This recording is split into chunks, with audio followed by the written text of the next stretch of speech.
அல்லாஹ்வுடைய தூதர் ஸல்லல்லாஹு அலைஹி வஸல்லம் தங்களுடைய பிரார்த்தனையில் ஒன்றை இணைப்பார்கள், யா அல்லாஹ், அநீதம் நான் செய்வதிலிருந்தும் எனக்கு அநீதம் செய்யப்படுவதிலிருந்தும் என்னை பாதுகாத்து விடு என்று இறைத்தூதர் ஸல்லல்லாஹு அலைஹி வஸல்லம் சொல்லுவார்கள்.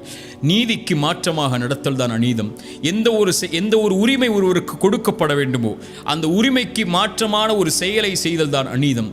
இந்த அநீதத்தை இறைவன் தடை செய்து விட்டான். இறைத்தூதர் ஸல்லல்லாஹு அலைஹி வஸல்லம் அதனால் தான் சொன்னார்கள், இறைவன் கூறுவதாக, என் அடியார்களே, அன்போடு அழைத்து சொல்கிறான், என் அடியார்களே கேட்டுக்கொள்ளுங்கள், அநீதத்தை நான் என் மீது தடை செய்து கொண்டேன், உங்களுக்கு மத்தியிலும் தடை செய்திருக்கிறேன். ஃபலா ததாலமு, உங்களில் ஒருவருக்கு ஒருவர் ஒருபோதும் அநீதம் செய்யாதீர்கள்.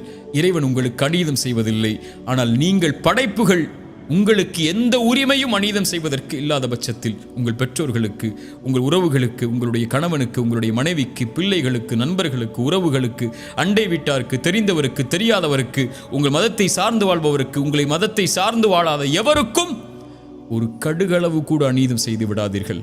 இறைவன் எந்த செயலையும் பொறுத்து கொள்வான். ஒரு மனிதனுடைய செயலில், அவனுடைய நன்மைகளில், அவன் செய்யக்கூடிய பாவங்களில் அநீதம் கலந்து விட்டால் எல்லாம் அழிக்கப்பட்டுவிடும்.